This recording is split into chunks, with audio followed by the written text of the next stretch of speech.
Hi, and welcome to Kidney Plugged In. On the show today, we welcome back Alexis and Rob Mackay-Dunn. Today, Alexis and Rob join us in person here on Plugged In for the first time since Alexis received a kidney transplant from her living donor. Alexis and Rob are here to personally share this exciting news and to talk about how a kidney transplant has transformed their young families' lives. So stay with us because Alexis and Rob are here with a very special guest next on Kidney Plugged In.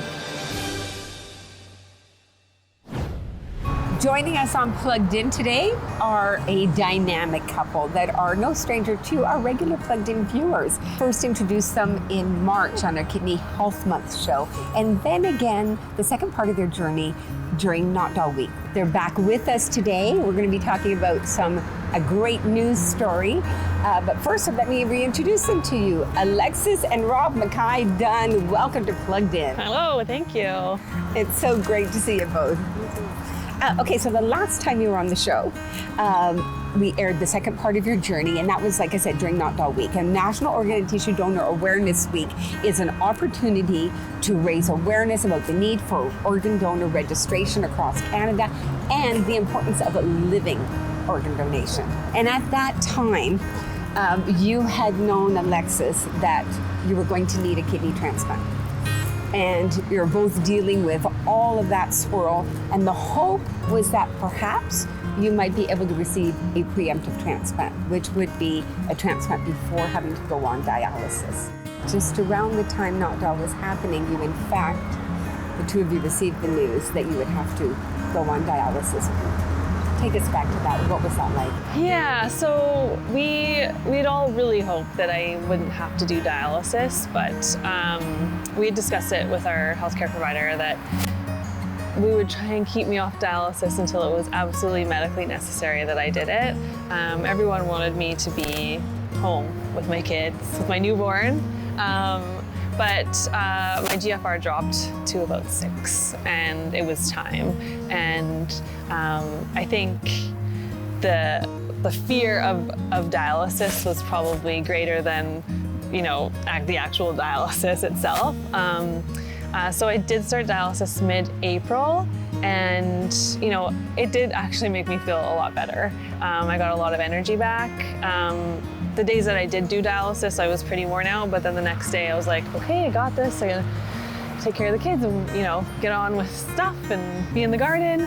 And then, it was difficult. It took a lot of my time up, a lot of time away from the family, a lot of early mornings. But fortunately it was only a couple months, and it did actually make me a lot healthier in time for my transplant. So you are a young couple starting a young family. You have a beautiful baby daughter, but 4 months old maybe at that time.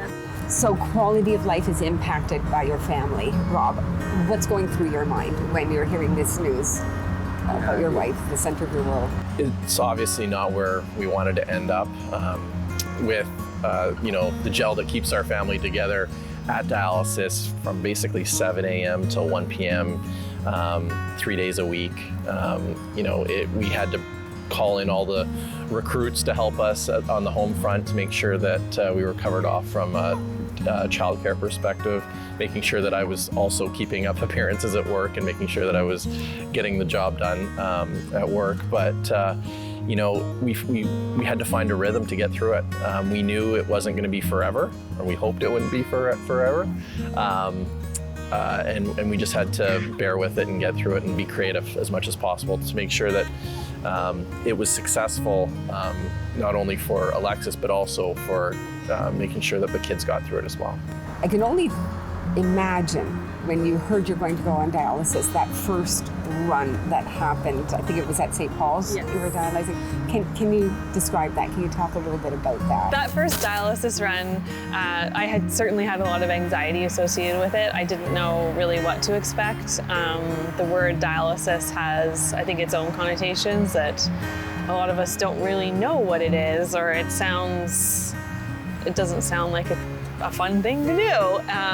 So I went to St. Paul's. They had given me the option if I wanted to do hemodialysis or peritoneal dialysis. Hemodialysis you can do in the hospital, whereas peritoneal, they put a tube in and you can do it at home. But we felt that we had enough going on at home that the kids didn't need to see that. And I didn't need my 2-year-old pushing buttons and whatever. So we opted for hemodialysis. So day one, they insert the permanent catheter and then we go into St. Paul's hemodialysis unit. And you're hooked up to this dialysis machine that, this catheter allows the blood to flow out of you and into the dialysis machine where it dialyzes, which basically there's a filter on the side of the machine that acts as your kidney. And from there, they're able to supplement electrolytes, sodium, and whatever your formula is. And they also take off fluid from your body that your kidneys are unable to do.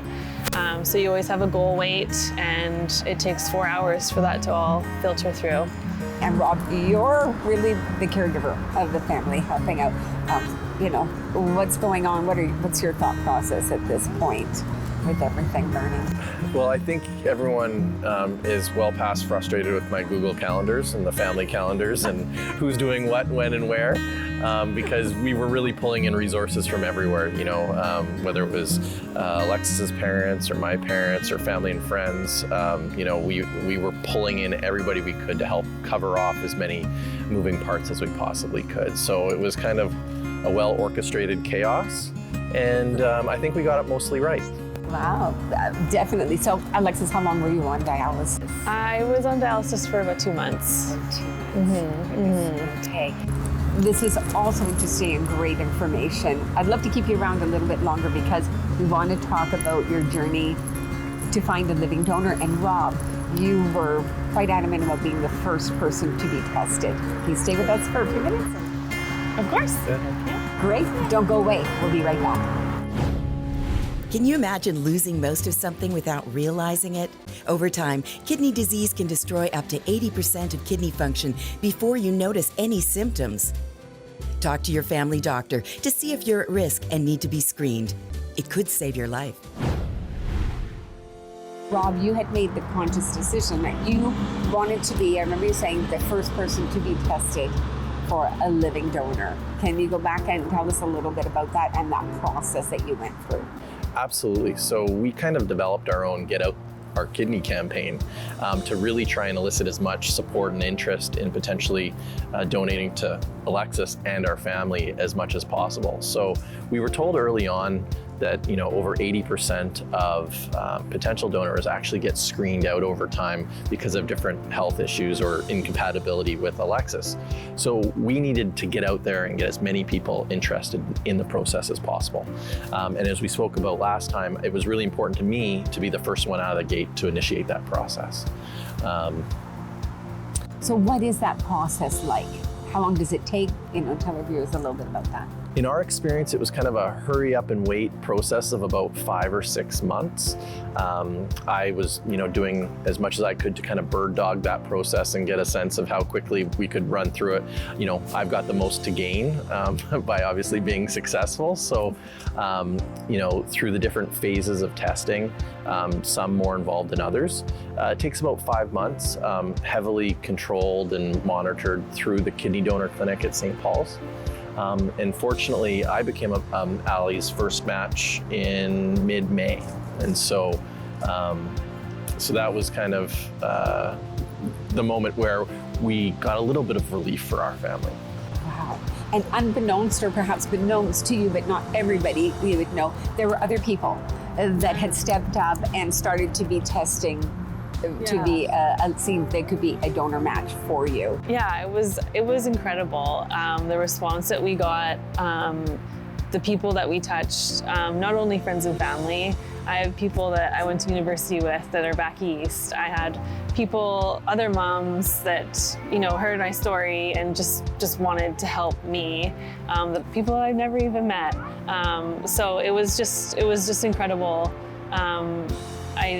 I think I had said this before about feeling loved. We just felt so incredibly loved, hearing from people and people wanting to help us.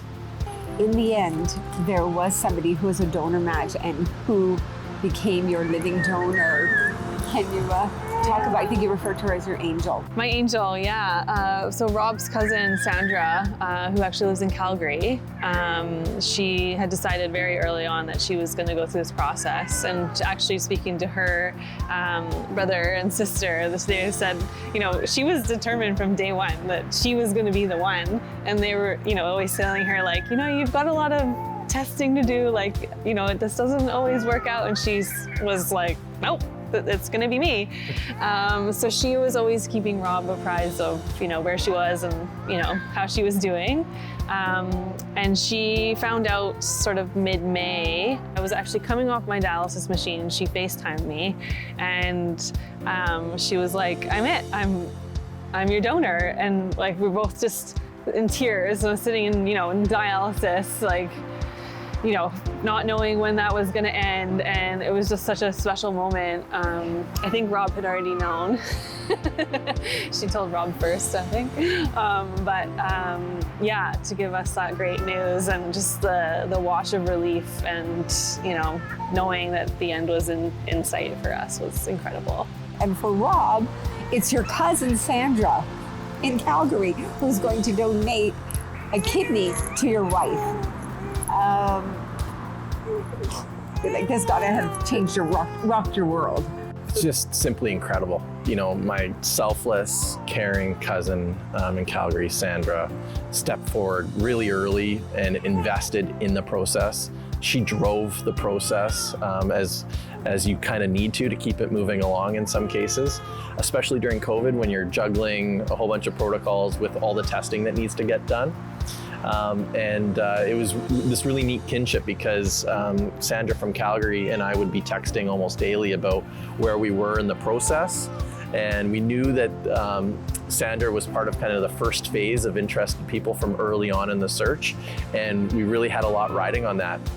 You know, we were, you know, kind of reaching a breaking point at home, trying to juggle all these balls in the air, you know, taking care of Alexis' health and dialysis, managing the kids, you know, Sloan teething, Hayden on, you know, potty training, you know, not to mention work and trying to, you know, pay the bills.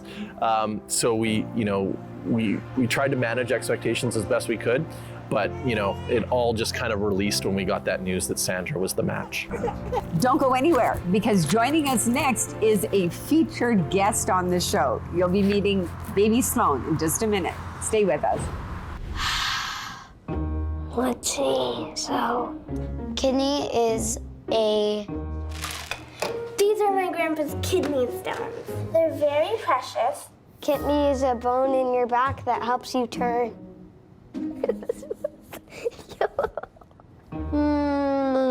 I don't know, to be honest. They don't know kidneys are vital, do you? Get the facts at kidney.ca.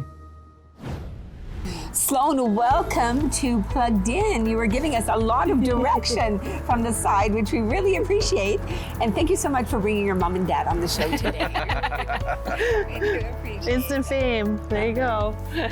How long thereafter is the process before the date is set? Amazingly, with organ donation, is that when you have a living donor, you're in the driver's seat and you're able to sort of pick and choose when works best for the donor and the recipient. So Sandra was very well supported by her work. So she gave kind of notice that this was happening.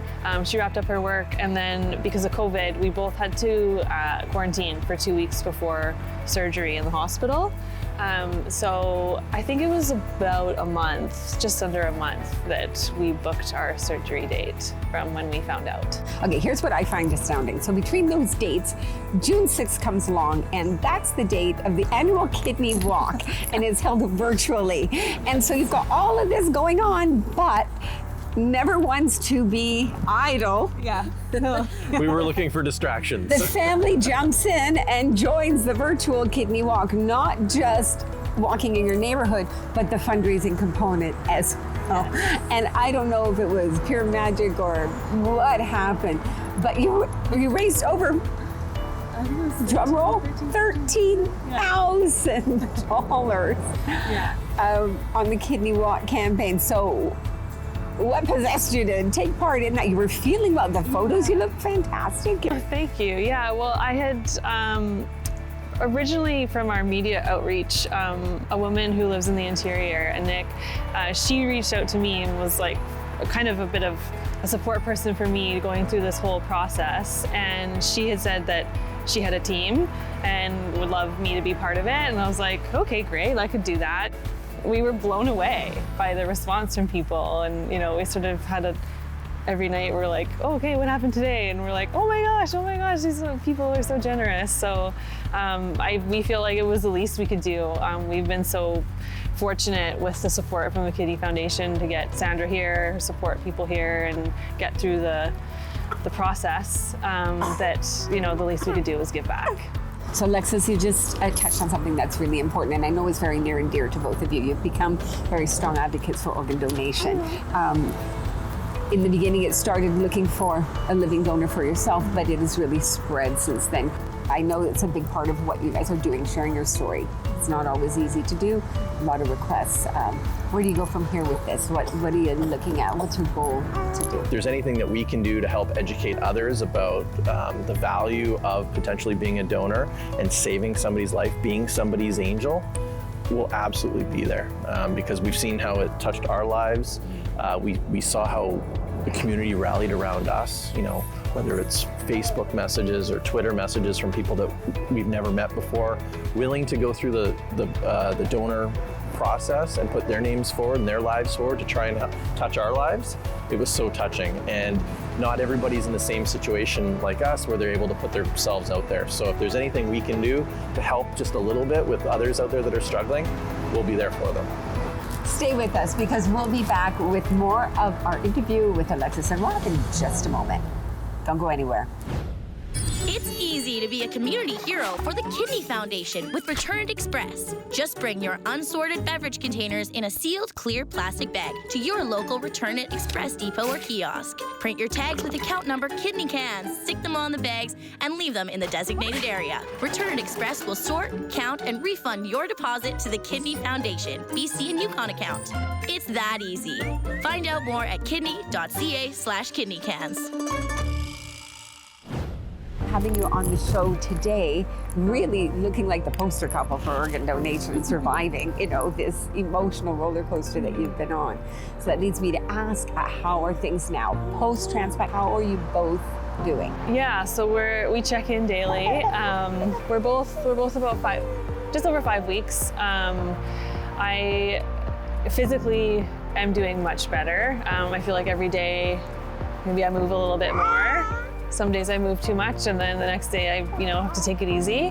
But it's amazing mentally how much clearer my head is, my thoughts are. I can plan a meal, I can grocery shop. These things are so simple, but I couldn't do it before my transplant. I just brain fog, and Sandra, she's doing great. She's back in Calgary. She was back in Calgary a week after surgery. When we were in the hospital, it was always like, okay, I'm gonna try and walk to your room today, And every day we walked a little bit further and checked in. She was doing better than me from the get-go, lucky. But yeah, I think certainly for anyone looking at this, it's a very short amount of time that you're really down and out, and then you're just slowly pick up your pace. And they say about 6 weeks. I don't know if there's a magic number that 6 weeks you feel much better, but here I am. We're just around the corner from there, getting stronger every day. Reflecting back on where we've come from and where we are now, it's just remarkable to see Alexis's mental development. When you're in the heart of a crisis, you're not quite thinking straight about anything. And so seeing her mental abilities come back, her abilities to be the rock star that I married 4 short years ago, you know, the multitasker, the high performing businesswoman, all these kind of things come back. We didn't realize how much it had gone because of the lack of kidney function and the brain fog that was associated with that. So it's been the most remarkable thing over the last, 4 or 5 weeks. Within days, the real Alexis came back. And my dad's always out at our house helping with the yard and stuff, and I think like maybe I just got home from the hospital and I was like, okay, we need to trim this, we need to do that, and my dad just looks at me and he goes, she's back. I was like, I'm back. So yeah, it's been remarkable, like the change in me. And I think when you're going through this process and you're sitting on a dialysis machine, and even before dialysis, I didn't think I was gonna be back. I didn't know, if that, career woman, I didn't know if she ever would exist again. And, within days, I was like, oh, I'm still here. Okay, great. Like, it's just been amazing. Yeah. And it's family saving. As much of it about Alexis, it's about Sloan, it's about Hayden, and to a lesser extent me, but Alexis is the glue that keeps our family together, and having a selfless angel like my cousin Sammy, as we affectionately call her, like, she saved our family. Did you know that 77% of Canadians waiting for a transplant are waiting for a kidney? And that the average wait for a kidney transplant from a deceased donor is 3.5 years? And did you know that in 2019, kidney disease was the 10th leading cause of death in Canada? Did you know that you can be part of the solution? Every year, living people donate one of their kidneys to help someone suffering from advanced renal failure who needs a transplant to regain their health. In fact, 29% of adult kidney transplants are made possible by living kidney donors. And more than 53% of all adult living donors are not blood relatives to the recipient. Are you considering being a living kidney donor and wish to speak with a mentor who's been through the experience? The Living Donor Mentor Program is available for anyone who is considering being a living kidney donor to a recipient in BC or the Yukon. This free peer support program offers to match potential living donors with mentors who've already donated a kidney. Contact the BC and Yukon branch for more information. And now you know. As a transplant recipient, you are, what are the steps now? You check in each month on anti-rejection drugs? Yeah, so I'm on anti-rejection drugs. I did have a little rejection a couple days after transplant, so we started a steroid treatment. So I'm on anti-rejection drugs for life. I'll be on steroid low dose for life. And it's just a lot of pills twice a day. It's just, better than a dialysis machine. But you were up and on your feet and back to the go-getter. Yeah, I'm just like constantly thinking what I should do, what can I do? So what is on the horizon for a couple that I met about 4 months ago? And the one thing I do know about the two of you is that you don't sit still for long. So yeah, it's probably the hardest part of this whole process is sitting still at a dialysis machine, sitting still post-transplant. It's like, I need to move. Are you enjoying the moment? Yeah, I think right now, Rob and I are just trying to settle into not living in survival mode. I'm really looking forward to spending some time with the kids, certainly with Sloan. Like her whole life, we've had support around us. I haven't had much just mom and Sloan time. So I'm really looking forward to that. And hopefully in 2 or 3 weeks, you'll be able to carry her and carry Hayden as your physical health improves. Yeah. So I think just really focusing on being a family and enjoying and just living our lives, not just getting through our lives. My life has completely changed because of a living donor. And I hope that message can come across, that other people can help others. There's hundreds of people in British Columbia alone on the transplant list, and sitting on that dialysis machine, I count myself one of the lucky ones that this, screening process happened quickly and we were able to get my transplant quickly. There's people that are on those machines for years, and my hope is that hopefully within my lifetime, certainly within these kids' lifetime, that people aren't in limbo waiting. Hopefully that they can get their transplants right away.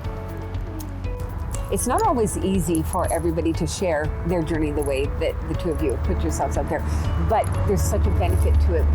You don't even know the untold numbers of people that you may have helped along the way that are, like you said, out there looking, perhaps are in need of a donor as well. What's that like for you to do this? Yeah, it's, it brings me joy to be able to share my story and help others. We did learn, I think it was a couple of days before my actual surgery date, we were at the hospital and we were quietly told that some of the people that had come forward for me were moving forward themselves to help other people anonymously. So, that just fills your heart that we've made that kind of impact. I think if I can do that, the sky's the limit on how to help other people. It makes part of what you've been going through as a family. At least there's a silver lining, and there's... Yeah, it gives it more purpose, right? It's like, I think when you go through things like this, you say, why me? Why is this happening to me? But then, we sort of got that response, and you hear about, how we've been able to spread, awareness, awareness alone. It just really you're like, okay, maybe I understand why this has happened, so that there's another purpose for me that I can help others.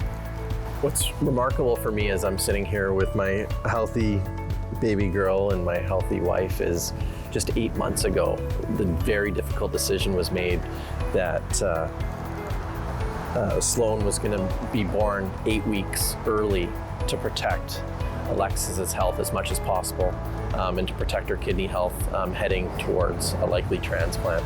Here we are 8 months later, and because of the hardworking professionals, experts at Women's Hospital, at Children's Hospital, at Lionsgate Hospital, at St. Paul's, I now have my family healthy and happy back together. And it was because of them that not only saved Alexis's life, but also Sloan's.